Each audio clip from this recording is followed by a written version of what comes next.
what a way to start it off, but we still have 3 more games. Our next one, I think a lot of people are going to have their eyes on here.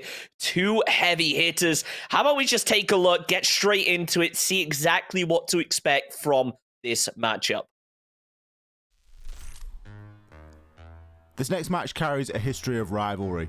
The teams know each other all too well, in-game as opponents and outside as friends. At this year's Invitational, during the first round, MIBR beat NIP 8-7. They then met again to decide who will go on to the grand final through the upper bracket, with the Ninjas emerging victorious in a fair and balanced matchup. 2 maps to 1 with another overtime spectacle.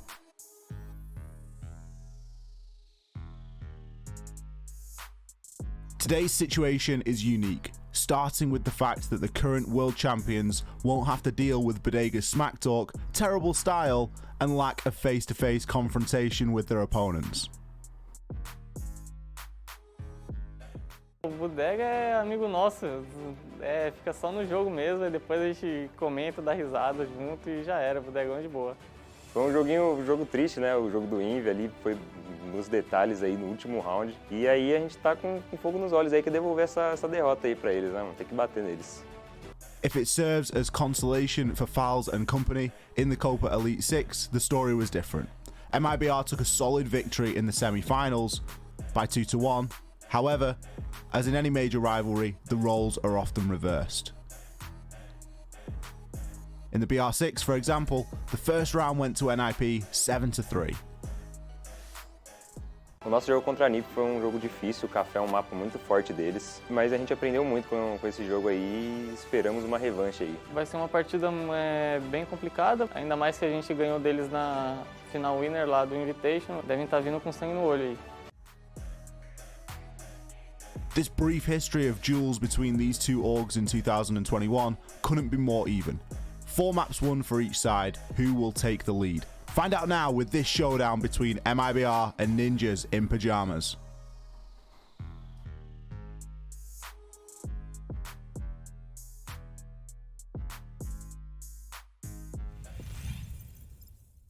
You heard them say it was not going to be an easy one. It was going to be a complicated one. The tables, they turn constantly between these 2 squads. Ollie, I have to ask, how do you think MIBR are going to be feeling coming into this against one of the best teams in the world?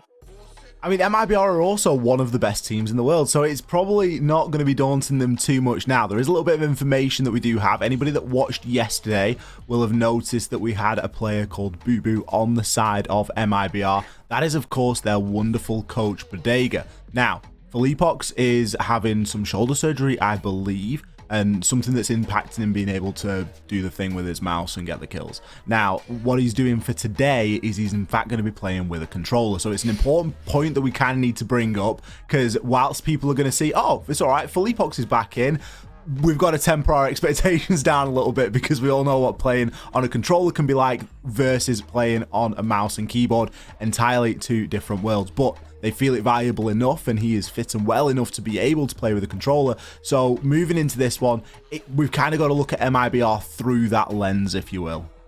Yeah, that's a really good point to be making. Gio, I have to ask you, look, he's playing with a controller.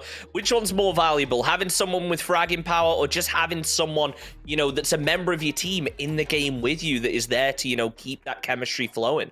Look, man, anyone who knows who Royal Penguin is will know that you can absolutely frag on a controller. Like, it is possible, it's just difficult, and it's certainly not what Felipox is used to, but the team are used to having Felipox as part of them. Those roles that they had to slightly switch yesterday won't be a problem. The communications, the structure within the team, the way that they're used to playing, yes, it might be kind of different because Felipox is going to be on a controller, but I think it will be way more valuable for them to actually have the player who they're used to having there. And, like, you know, Bodega, we love him, but he's coached for a reason. I said it yesterday, and I think it kind of proved the point that sometimes there is that gap. As much as you know about the game, as good as you are as a coach, there is just that disconnect in terms of, you know, that mechanical ability, the chemistry that's there between the teams. It's unfortunate, but now having that player slot back in, I think it will make a big difference. Let's take a look over at the map vetoes, though, and see exactly where we're going to end up on. Last time it was Gio's job. Ollie, where we ending up? Oh, I'm not too sure. I don't know if we're going to get a little bit of a change up. Kind of difficult to say based on the circumstances. We saw MIBR play on Villa yesterday. We saw NIP play on Clubhouse. So it wouldn't shock me to see one of those maps seen again, both of which are still remaining. I think for the side of MIBR, probably going to be a bit easier for them to get themselves onto a Villa again. And that is where we are going to end up. MIBR banning out the Clubhouse there that NIP played on yesterday. We're going to one of those checklist maps. Look at the last three: a Clubhouse, an Oregon, or a Villa. Yeah, it's going to be interesting to see as we do get, I believe, our second Villa game in a row now. So if you're a fan of that map, it's going to be an exciting one to watch. With MIBR being the ones to make the pick on this, Gio, how do you think NIP are going to... How do you think they're going to fare here? I mean, they're Ninjas in Pyjamas are the world champions. They can do whatever they want. No, I think actually it'll be pretty good. It's going to be a good game. I'm excited to see how Ninjas in Pyjamas come out. I was really gunning for a Clubhouse purely because that was the last map of the best of 3 that they played in the SI playoffs, and it went 8-7. So that would have been a really cool rematch for me. This is not a map that either of these teams played against each other in SI at all. So this is something new, something fresh. And I think both teams are going to give it a good going. Well, it may be something fresh, but I'll tell you what isn't the fresh. That's the process of how things unfold. We get straight into the game now. Ollie, Gio, here it is. Take it away. Thank you very much indeed, Chunks. We will be visiting Villa for the second time today. Our second game here of Playday 2. Ollie, it's the new Oregon. Is that what we're billing it as? I feel like at this point, right? Like, we've had a lot of Villa in the first 2 Playdays so far. It 3, feels to be like, exact. It feels like the Oregon days. You know what? I'm not entirely mad about it yet. But yes, that's the... ask me this question, Gio, when we get a little bit further on down the line, when we get into sort of Playday 5, Playday 6, and if Villa's the new Oregon, then we need to come up with a catchphrase, because Oregon is Morrigan or Borrigan, depending on your outlook. Yeah. Yep. Get the wheels in motion, get the thinking cap on. We need to come up with one for Villa. We could maybe even include Mancio, as it's called here in Portugal, or in Brazil, in Brazilian Portuguese. Mansao, I'm being told. My pronunciation is horrendous at the best times. Anyway, let's look toward the bans, because something quite interesting has happened here. Ibana, Flores, and Aruni. Mirror also going to be removed there. Key one that I'm going to be looking toward there, Gio, is going to be the man in the flat cap. Yeah, Flores, not the first time that we've seen him banned. We did see a Flores ban yesterday. Let me actually check to see if it was either of these 2 teams who banned. It wasn't MIBR. I believe it was Black Dragons off the top of my head. Yeah, it wasn't NIP. So, fresh for these 2 teams. But yes, we did see a Flores ban yesterday. Again, we've kind of spoken about it a decent amount, with the fact that he is so useful for bringing down a ton of utility to ensure that your opponent can't bring utility down with such relative ease. Is really huge. And actually, interestingly, seeing Muzi bring along Ashe, who has received a nerf. She has 1 fewer breaching charge. Most people playing Ashe these days are going to be playing her with the G36C instead of the R4C, because the R4C got nerfed, and a lot of people were very upset about it. But, you know, part of it might just be because Muzi feels comfortable on the operator. But it is still interesting because over the last couple of days, we have seen other operators be brought instead of her for the utility removal and for the soft destruction. And having a Flores ban may have influenced that decision for NIP here. Quite possibly. Flores already enough of a threat to be banned, is impressive enough in itself in the way that these teams have chosen to use that utility. It does make things interesting because things like Thatcher become available, but we've got quite... Well, I guess we've got far from a typical lineup from the side of NIP. Is they're not only bringing the Iana, but they're also bringing the Ying. They're two operators that I kind of bundle into the you may want to bring one package, whereas NIP are doubling down and they're saying, no, we're going to bring one of each here, and it does start to get a little bit scary when you worry about what they are going to try and bring with that aggression. The Twitch poll has just appeared on your screens, and unsurprisingly, most of the audience are predicting NIP to win this one. A 66 to 34%. I say, given the performance of both these teams yesterday, you can't really fault anyone for thinking that. And Pino is thanking everybody who voted for them by getting the opening kill. Already we're seeing some quick fire action as, almost as predicted, NIP are taking this one by the horns. A flawless round will ensue for them off the back of Ying's Candelas and obviously hooking through the window over on Amaru. They brought the aggression there, Gio. Yeah. I'm not shocked. That's how they played yesterday. And when you think of the fact that in Siege, oftentimes before you get to the point at which you want to be turning on the aggression, there's a lot of things you have to clear, a lot of space you have to gain. NIP yesterday against Liquid made that look like child's play.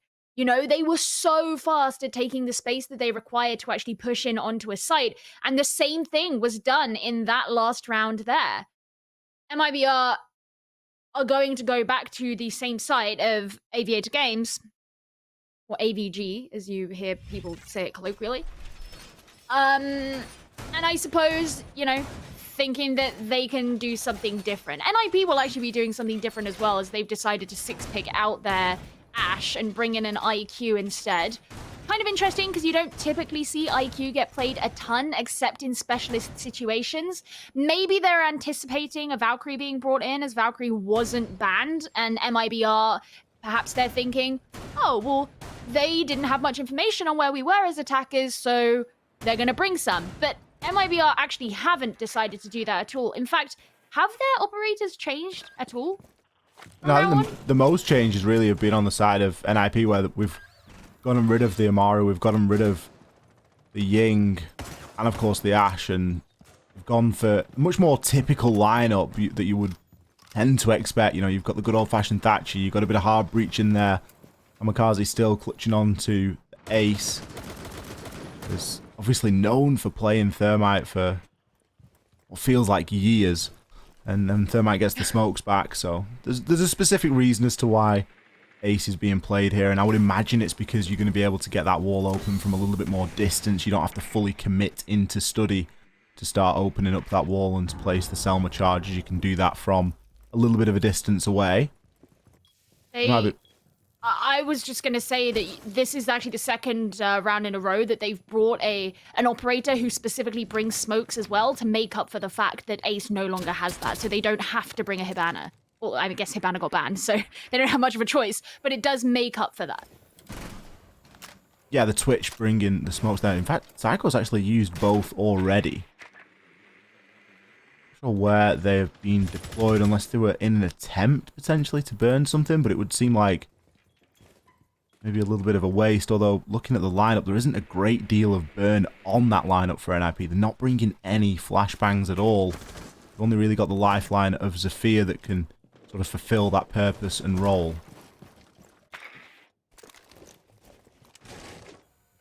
You know, holding on to one of the holes to see vertically, but so far, not much pressure has been applied to any of the specific players of MIBR.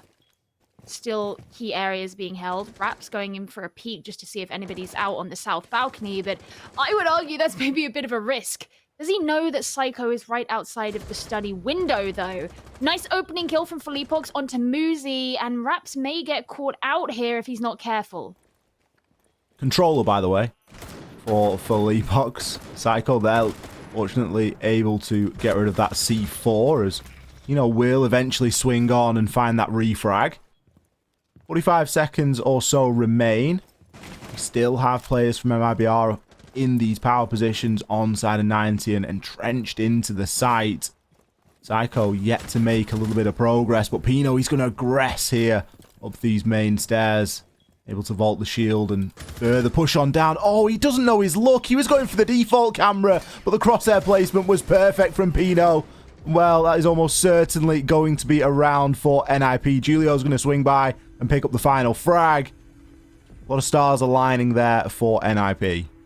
I actually really like the coordination that NIP exhibited in that round, even though it was really late in the round that they did any kind of execute. Where Psycho was and the patience of his position there on the study window, it meant that once he killed Raps, or actually you could argue once he shot the C4, so it definitely told MIBR he was there. You then immediately knew, if you're the player who's over on main stairs, that somebody is watching you, because that's the whole point of that study window line of sight, right? Is that you can see straight down into top main. So at that point, if you're the player on main stairs, you want to bear in mind that there is someone on the study window. And NIP used that perfectly to their advantage to push Pino up the main stairs. There weren't any shields there. In fact, there was really no protective utility at all on the side of MIBR to stop that push from happening. So it meant that while you had that defender distracted, NIP could perfectly coordinate that to ensure that the kill was taken by Pino. And then that is when the push through Classical Hall happened, and you can just make your way straight in onto the site. So it was really simple, kind of subtle, and kind of helped out by the fact that MIBR hadn't really reinforced the main stairs area with a lot of utility. But it worked very well for NIP, especially given the fact that there was not that much time remaining on the round. NIP seems to be answering a lot of the questions that we've posed to them, Gio, over the months of, oh, you're very slow on attack, you know, what's going on here? Like, that felt like, whilst it was, yes, it was a slower round, the execute was perfect, and it wasn't slow for the sake of being slow. It was slow because they took time to get themselves into position and gather that information. The first round, lightning quick, seemingly unnecessarily so. They just decided to take a little bit of aggression, and, you know, what does that do for the mental other side of MIBR straight away? It's going to put you in the shed, isn't it? You know, you've just been rolled over by an Amaru and a Ying. All of a sudden, NIP have gone for like a very typical lineup, and they've just slowly and methodically taken you down piece by piece. And MIBR are now sat in a position where they're like, right, we've really got to try and get some defensive rounds here, because this is Villa, and that's the way that Villa should be played. This is the first time now that MIBR have chosen to go to a different site, as they've headed up to the north of Trophy Statuary. Felipox to be the first kill, but actually early engagements here, quite unlike the previous round. It puts it in a 3 versus 3 already, Ollie. Again, some quick fire action, but this time not resulting in the round being closed out. Oh, Reduct. Arguably a careless rotate, but he's not to know that Kamikaze is going to be watching in from Master Bedroom there. Kamikaze able to destroy that Goyo shield as well, as was placed with the gas canister facing him. Val's going to pick up a beautiful shot where with the SMG-11 could try and revive his teammate. Lukid could be a big difference maker here. Has a yellow ping to try and work with. Going to try and go for the swing now. It's a freebie over onto Muzi.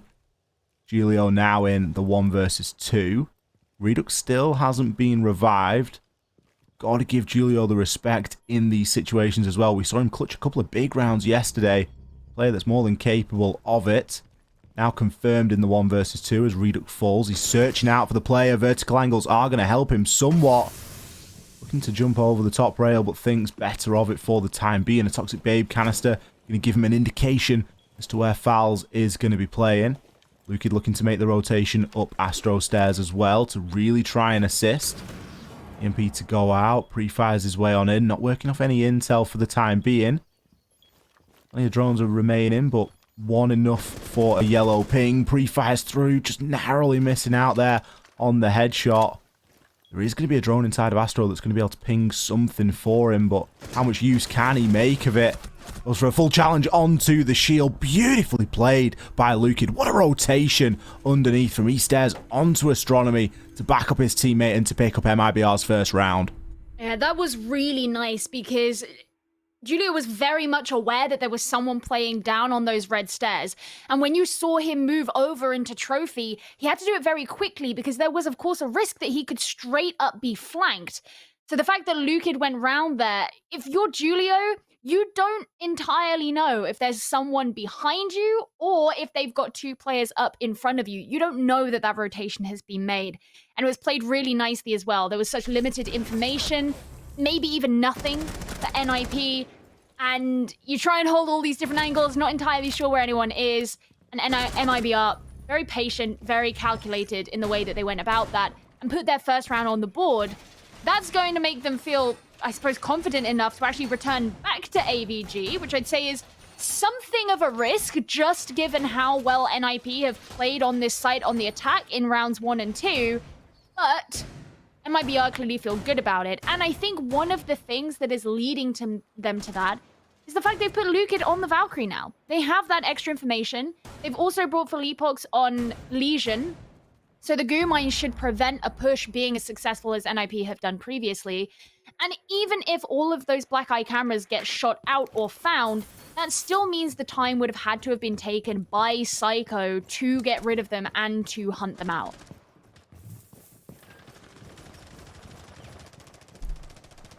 Let's see if that's going to be the start of a couple of rounds here for MIBR as they've got a taste of a round here and see if it's something that they can try and repeat. NIP again going to be going with that kind of similar to the first line they brought. They've gone back for the Ashe. Muzi opting for Ashe here on this site. I imagine at this point it's kind of personal preference as to what he plays and what they're going to try and do. Pino, he loves these angles downstairs in live. We regularly see him be able to pick up kills. And the patience that he exhibits playing in those spots is usually pretty impressive, as he's more than happy to wait for a long period of time just watching the singular angle. He's going to be holding him from below as well and keeping him covered. Reduct, he went fishing and he got himself caught. He's going to get taken on down, and it's just going to increase the pressure and the potential these reverse verticals angles have. Muzi's still going to be able to keep an eye on not only the bottom of main, but the bottom of east as well. Really well for NIP to be using those black eyes to their advantage to help them out. But Psycho's going to be the next one to fall. DB and Odin quickly finished up. And Falls is so narrow on the health he has left. He's going to try and prevent a push up the main stairs by using the Toxic Babe canisters. And maybe that'll give him enough time to get away to some relative safety. Pino finally finishes him off, though. He doesn't last very long. And MIBR waiting for the man count. Lukid having to take that position towards the top of main stairs, but he's going to get droned out and has to back off towards the site. Now we're going to see the study wall start to be open. Lukid misses a chance. The player on the reverse, and that player is going to be Muzi as he looks to make a rotation on up. Raps could be in a position to do something about this, though. Nice barricade placed there on the trophy door. It's going to force the player into the rotate and potentially into the line of sight, but Muzi could be coming for a little bit of a cut-off and isn't exactly going to play into that as well as MIBR would potentially like. Now the wall has been opened, it makes the site a pretty dangerous place to be. Pino has a chance to push down long as Luka does have an angle. There is one of the panels that hasn't been reinforced and there's some footholds in there for him. Can he pre-fire on through? No, Pino! He's going to be able to pick up that frag. He gets a headshot directly over onto Lukid. Felipox has a lot of work to do here. He's going to be 1 versus 4. Picks himself up 1, but it was always going to be an extraordinarily tall order. Pino able to just flood on through games, pick that final frag. And IP looking dangerous here on the attack. Pino, like a parasite, just forced his way into MIBR and sucked their life force out. He got so much of the value for NIP in that round, and they just seemed to pick apart MIBR at every single moment. And this is kind of one of the things that we noted when MIBR played against FaZe yesterday, was that in some ways they were easier to pick apart because people were separate. You know, and you can find one guy, you give yourself some space, you move on up, you find the next guy. I think it didn't help as well that there were some certain moments in that where players from MIBR narrowly saw someone from NIP or just missed them. I'm thinking, for example, Lucid looking down in the holes through the floor into library, and it causes you to miss those opportunities. But also when the gunfire comes towards them, they run away. They're not taking the engagements. And that could be considered a smart idea, but also on the other hand, it could be considered almost like conceding that you don't think you're going to win that gunfight, which is never the best way to go into one. So I think at this point, MIBR are going to have to just accept that NIP are going to beat them at AVG. They're just, don't go back there. And so they haven't. It's a tough pill to swallow as well, because AVG is a site that's very defensible and you would expect to be able to pick up rounds there. But MIBR are going to try and switch things up. Take us downstairs into kitchen. See if they can force out a little bit more of a roam clear potentially from NIP, or if NIP are maybe going to go for a bit more of a direct approach. MIBR are certainly stacking the site somewhat. Fleepox looks risky. Whatever it is that you're doing, getting yourself down into the basement. I don't think he was anticipating to see the window directly open, and I imagine he didn't see the drone that was on the ledge. It's going to only give a small amount of intel over toward NIP, and it's often a fool's errand to chase a defender around the basement all too much. There's a lot of places you can find value there. Reduct forced already to drop on off. Pino, he's trying to pad that opening engagement stat, Geo. I don't blame him.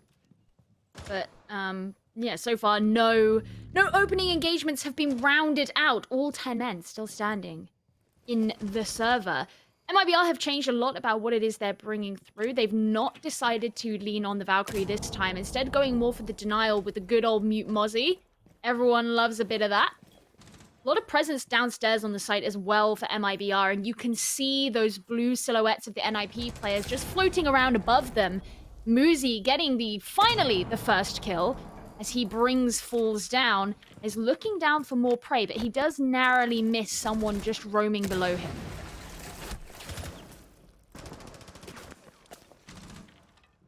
Pino got an opportunity here. Oh, you get the feeling that he just had a glimpse of the head and is just playing this one nice and patiently. Really conscious of just working that angle. And IP still got a ton of time here. Over a minute remains. Still trying to force out these players from this top floor, and then they can start to look to work vertically and work on down. Pino eventually will be rewarded for his patience as he picks up a frag over onto Fleepox. That is so low. Raps has got 1 HP, SMG 11 out. There's a C4, but it doesn't quite catch anybody. And MIBR are acutely aware that they're surrounded by these members of NIP. 2 kills coming in for them leaves just Lucid on his own.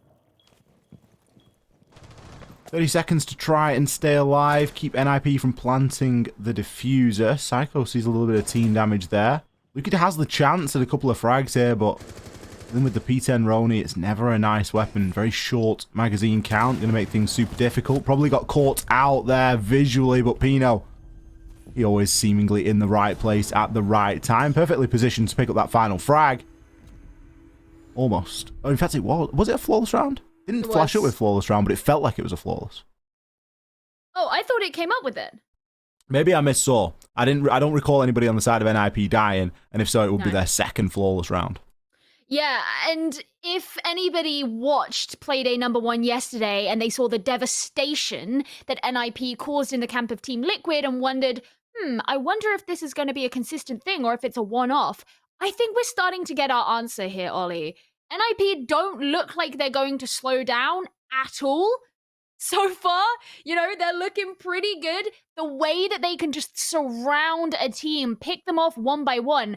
One of the big problems, though, in that round that MIBR, oh my god. We had this last time they played. I remember having this problem in stage 2, where I kept saying NIBR and MIP. Anyway, the problem that MIBR had there is I think so much of their defense was based downstairs. So they gave NIP the top floor for free. That's really peculiar to me because NIP will be able to take those engagements from above. They'll have utility, they'll have guns, they'll have the holes in the floor. You're just all kind of running around like rats below them. They'll gradually be able to bip you. But if you're not based upstairs and you're not making it hard for them there, how are you providing resistance to them? Or how are you telling them that you're willing to provide resistance to them? That's my worry with MIBR here, is they're not playing like the team we know them to be. They're not playing like they feel as if they're going to beat NIP. They're playing like they think NIP are going to win. I think there's probably a lot going on mentally for MIBR as well. Obviously, Felipox isn't going to be playing at full force today. And that's going to do something to, you know, restrict and hold them back as a lineup in terms of what he was capable of doing. Now, it's going to be more specific to the kill department. You look at who he's playing. He's going to be playing the Legion. It's not like he's playing somebody that's got C4s or smokes or something that's going to require a little bit of precision. You know, you can throw a goo mine down, you can throw an impact grenade, and it is what it is with a controller. It's not necessarily something that is all too difficult or all too technical, and the T5 a decent gun as well. So they're obviously trying to put him in a position where he can succeed, and narrowly, I think, missing out there on that impact trick. Kamikaze throwing in his last Selma now, trying to get that wall on open. It just cuts the sight in half. Fleabug's trying to hold on to a narrow angle through towards the bathroom and the closet. But I would imagine that if anyone is to jump in through there, then Fleabug's may get caught out. But he just wants to make sure there are no drones, be able to, at the very least, pass on information. And he can't stand in front of the statuary wall because, as you mentioned, it's been open. It cuts the sight in half. It leaves Fleabug's very limited on his positioning. Psycho, a nice nade onto him. So it doesn't take long to clear out that position. And I'd imagine that NIP now can control all of red stairs, landing, statuary, whatever it is they might want. Raps is trying to shoot through into the master bedroom, but it's not going to stop Muzi from getting a kill on Falls. Muzi able now to push up Astronomy as well. Luke is going to be playing at the top of red stairs. Reduct. Lengthy rotation for a 3 armor to be making.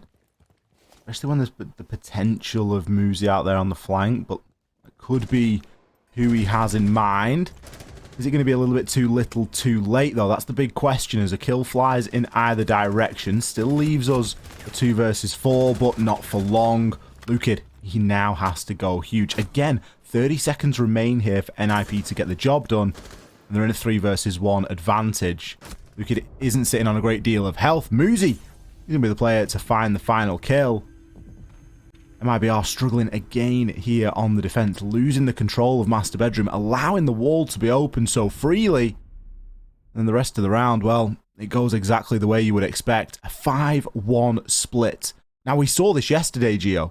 NIP were able to pick up a lion's share of their rounds on the attack of Clubhouse as well.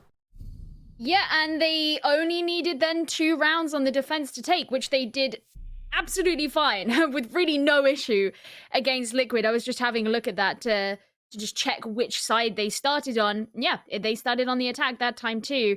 And the attack has always historically been the side where we've had the most questions for NIP, and it doesn't seem to be something that's relevant anymore at all. I think a lot of the concerns that we had with NIP last stage, totally out the window now.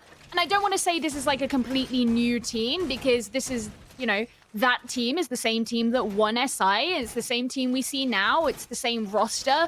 It's the same team that have really performed in the past, who came second in SI 2020. You know, it's not like this has ever been a team that has fallen short on a really big level, but they certainly didn't come in the standings of stage 1 where we thought they might. And they made mistakes, and they had certain plays that just didn't always look so sharp as they could have been. But we just can't say that anymore. That is not the case here. NIP look like they are very awake, very on point, hyper aware of everything that is going, and they are not falling short on that just yet. Just 2 rounds they need to recreate their 7-war scoreline that they achieved yesterday. And all they would need after that then, Ollie, is to do the same to FaZe Clan, and they would have guaranteed that they are the most dominant out of the top 4 here in Brazil. It's the trifecta, isn't it, really, Exactly. that NIP are going to be looking for here, and there isn't a lot that's going to stand in their way, especially with the way that they're playing at the moment. It really is a case that we can't be criticizing them on how long they spend on their attacks anymore, because they have been really a pleasure to watch. Now they're on the defense, and we've got to see how they want to try and deal with this. Now, it's no surprise to my mind that NIP were the team to ban Flores when you look at how much investment has gone on here onto this main stairs. 2 magnets, more regenerating in Psycho's pocket, ready for him to throw out as and when. 3 ADSs and a deployable shield. But with Thatcher available, it does make those a little less valuable. In-pocket magnet going to come in clutch and keep him alive for a little time longer, but he's getting chipped away at. He will expose himself briefly from behind that shield.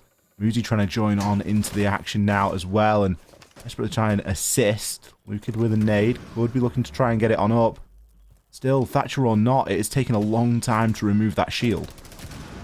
I love that Muzi came down because they could just hold on to both those lines of sight, but then also having the discipline to back off so that when the nade got sent, they weren't in immediate harm's way. Still, so far, anyone is yet to be taken down, and MIBR hunting around on the bottom floor, wanting to see if any of the players from NIP are down there, but of course looking for the vertical control that you can gain by being down below the site. Now, the Jackal should be able to give them some information, but you can tell that Pyjamas having an effect on that. Finally, Julio gets the opening kill onto Raps. He's looking to be one of their entries. So, caught out in an opening engagement, but not the way they want. And Lukid may find himself getting caught out here if Julio continues to look down below, but I'm not entirely sure. Ooh, he's being surrounded. Julio, is he going to be able to do it? He's got to deal with 2 people, 1 above, 1 below. He gets the first one, and then he immediately turns around, but he can't quite secure the second. 2 kills go to MIBR. It's a 3 versus 2. 1,000 Fleapox. Have to try and make something happen here. Fleapox has been able to smoke on through. Will be able to recover the diffuser. Gets caught out in the Toxic Babe gas. Finds a pocket of safety and looks to try and confirm that plant. 5 seconds left. It is not going to go down.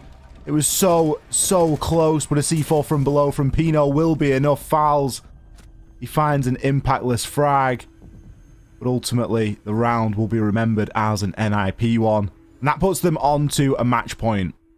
I didn't even see who it was who was the final NIP player, but all they had to do was literally back off.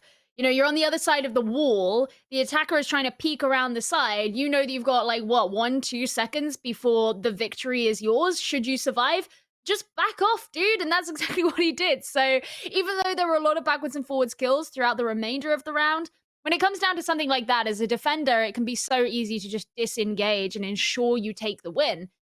Well, NIP could ensure that they take the win for the entire thing, because they are just 1 round off of winning everything. To trophy and statue, they go, and they're trying to bait MIBR into thinking that they're going to be playing some kind of a roam, given that there was the 6-pick off of Vigil, but instead, Psycho going over to Echo, who's almost the entire opposite of what you would expect from a roamer.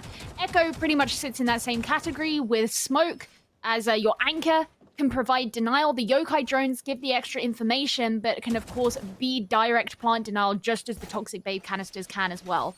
So the whole idea here is to make it virtually impossible for MIBR to be able to push onto the site itself, even if they manage to pick off someone like Muzi, who will likely be playing off the site, at least at the start. 7-1, 7-1. Question mark for NIP. The first 2 games inside of Stage 2. Certainly looking that it could go that way. MIBR have a lot of work to do here. We commented at the time yesterday, Gio, about fouls and the fact that he was struggling on that opening engagement, and we're seeing him with a very similar story here and now. Sure, kills aren't everything, but Raps does fulfill that entry role on the side of MIBR, and he's a player that has been consistently shut down here in this game and yesterday. So, something to try and keep an eye on and see if that does become a little bit more of a consistent problem. You really want your entry to be at least going equal and being able to gain you some advantage in a couple of the rounds, because MIBR really aren't in a position of strength at the minute to be fighting back when things aren't really going their favour. Now, we talk of Raps, and it looks as though he's going to be entering on into basement. Pino certainly got the notification that that is the case. Lion scan, but I don't believe any Jackal track as of yet, so no immediate danger or pressure, but we speak about the entry, Geo. Raps falls again. Pino, he's going to chalk another one up. The way that NIP have actually set up this wall in the bathroom closet is so cruel, because it tells MIBR they can't even walk into closet because they've got an open line of sight. That's why they're taking the time to drone out all the way through to Astro, because they need to ensure that anyone over there who could hold the line of sight is removed. There's the shield that's been pinged out, and Julio's now been spotted behind it. You know, just getting ready with the pre-placed C4, and it gets its victim. Can't quite get the kill onto the next enemy. It's Felipox to get the trade, so that's good for MIBR, but they're still at the disadvantage. Is it too little too late? You've lost a lot of your soft destruction there. You've lost a set of grenades. There's a minute left. It's going to make it extremely difficult now to try and make something happen. Julio, he picks himself too. The Toxic Babe gas giving him a helping hand. FMG9, the other Reduct, is likely going to get pinched here. I thought Julio was just going to walk straight on through. Nobody expects anybody to be prone. Julio, a huge final 3 kills to finish things off. NIP, another 7-1 here tonight. Oh, they just look like a monolith here in Brazil. Not only proving that they're the best team in the world, but they're proving that they are not going to let go of that title anytime soon. You can wrench it away from their cold, dead hands, but in order for their hands to be cold and dead, you got to beat them first. And so far in Stage 2, none of these top teams have been able to do it. A second 7-1 for Ninjas in Pyjamas. This team looked absolutely terrifying, Ollie. It's scary stuff indeed. Pino got 18 kills inside of that game, and that's something that is bordering on unacceptable behavior. That just isn't allowed. It should not be allowed. Pino to go out there and to be able to pick up 18 kills in, you know, we talk about kills and we talk about how they're important. You know, we've got to focus on other things sometimes. That was an 8-round game, Gio. He got 18 kills. Yeah. It was kind of disgusting. Let's get Chunks in here so that we can continue chatting about the game. I know I'm pretty new to Siege, but these NIP guys, they seem pretty good at this game. Am I right in thinking that? You would be along the right lines. Yeah. I mean, that Pino dude, he's pretty good as well. 18 kills and 3 deaths that game. That was insane. He actually managed to get, I think, 13 kills in the first few rounds. That was just absurd. And then he just kind of slowed down towards the end, you know, just took his time. But what an impressive performance coming out from NIP there. We spoke about them. Look, they won SI. They're clearly the best team in the world at the moment. But we thought yesterday there was going to be some more fight between them and Liquid. There wasn't. They dominated that game. I guess we could say MIBR maybe having Felipox on controller was a bit of a handicap, but they were still able to just clean up without many real problems here. Ollie, is there anything that can stop NIP over this stage? I'm not sure. You know, we've spoken about NIP at length, and we've spoken about the problems that we've had, and all the problems that they've had, and the things that we've sort of highlighted in the past as things that have slowed them down.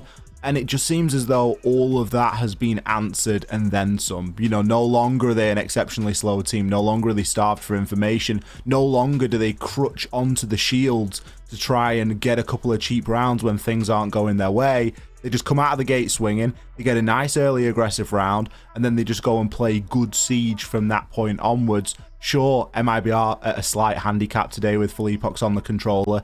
He's still got his mind, he's still got his brain, he's still got his game sense and all that sort of stuff that he can communicate to the team, and he'll bring a lot in doing so in just those areas. Mechanical skill sort of aside, the roles that he was fulfilling, it's all stuff that you can do with a controller. You know, he got himself a couple of kills as well. You could see that the movement wasn't quite there, but it wasn't directly on him by any means as to why MIBR was struggling there. I think there was struggles along the board really for them, and you know, coming up against a team like NIP, you can't afford to have that.